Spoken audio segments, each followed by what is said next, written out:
Vamos lá, começando pelo comando. A narrativa concentra sua força expressiva no manejo de recursos formais e numa representação ficcional que buscam, trazem, promovem, inspiram ou recorrem.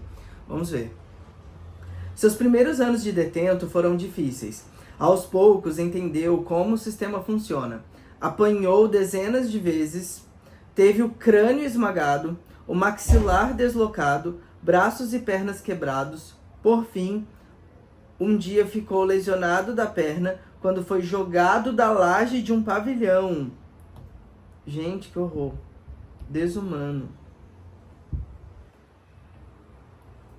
Nem todas as vezes ele soube por que apanhou, muito menos da última, quando foi deixado para morrer, mas sobreviveu. Foi deixado para morrer. Seu corpo, moído no inferno, aguarda o fim de seus dias.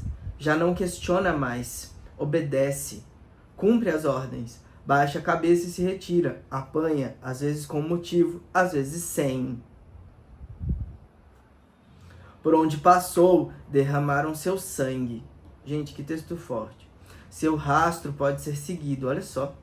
Intriga ter sobrevivido durante tantos anos. Pouquíssimos chegaram à terceira idade encarcerados. Aqui é prisão sem direitos humanos, né? Humanos e com tortura.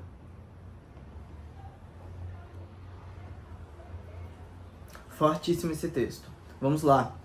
Então, existe uma força expressiva, sim, claramente. É bem expressivo o texto. O manejo de recursos formais e numa representação ficcional que buscam perpetuar visões do senso comum. Perpetuar visões do senso comum? Não, pelo amor de Deus. O senso comum muitas vezes nem faz ideia de como é esse tratamento, né, que está sendo explicitado aqui. Trazem à tona atitudes de um estado de exceção. É isso. Aqui, muitos podem achar que essa questão poderia ser mais de uma prova de humanas, mas eu não concordo, porque você precisa entender o que significa, isso é linguagem, sabe? O significado de estado de exceção. É o contrário, eu ia colocar diferente aqui, mas vou escrever. É contrário ao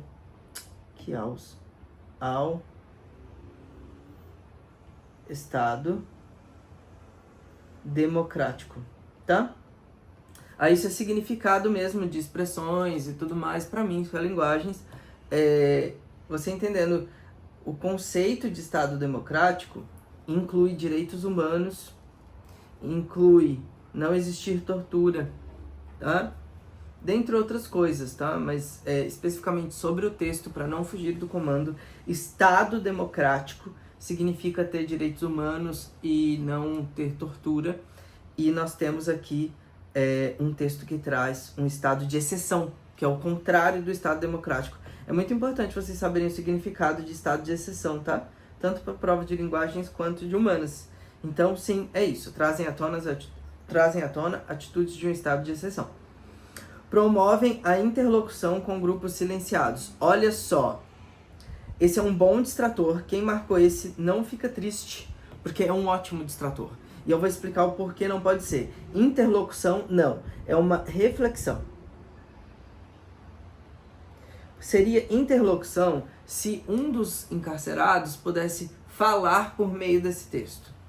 Aí tem ali uma conversa, uma interlocução, uma coisa que envolve essa conversa, interlocução, tá? E não, é uma reflexão sobre essa questão. E não são grupos, no plural, silenciados.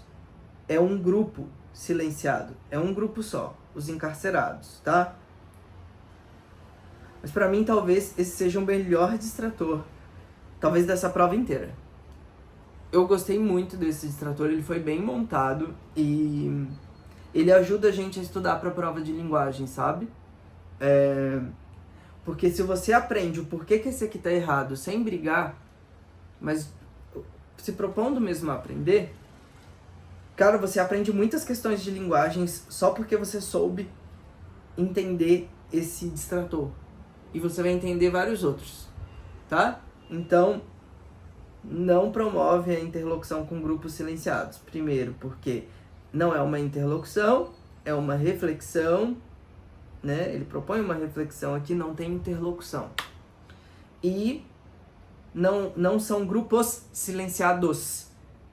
É um grupo silenciado, ó, é no singular, que são as pessoas encarceradas, tá? Excelente esse extrator, nosso. Inspiram o sentimento de justiça por meio da empatia. Gente, isso aqui é extrapolar o comando, tá?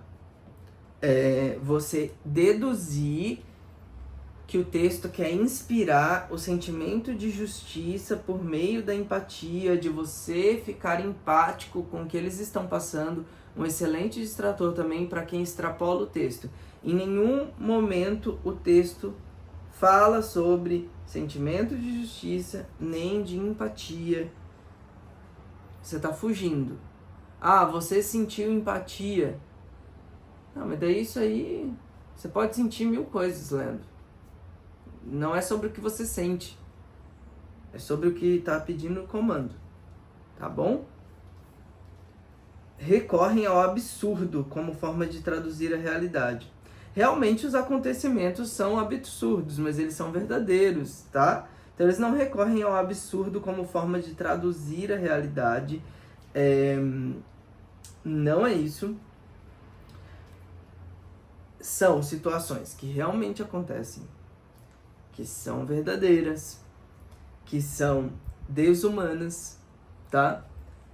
E assim, absurdo é um juízo de valor. Nossa, meu Deus, que absurdo, uma forma comum, né, de falar do dia a dia e tal. Mas quando fala recorrem ao absurdo, dá a entender que traz uma conotação absurda para as coisas, para que seja traduzida a realidade. E na verdade, a realidade ela não está sendo traduzida com um absurdo. Ela está sendo representada. É exatamente isso que acontece. Não está havendo uma tradução dessa realidade por meio do absurdo, tá? É literal. É isso que eu quero dizer. O acontecimento é literal. É exatamente isso que acontece, tá? O que pode haver... Eu acho que nem há metáforas, não, tá? Só para não falar besteira aqui... Não, tem metáfora sim. Seu corpo moído no inferno. Aguarda o fim de seus dias. Mas isso não significa recorrer ao absurdo. É só uma metáfora, tá? E não é traduzir. Esse traduzir a realidade é realmente descrever. É o que acontece, tá? Alternativa correta, letra B.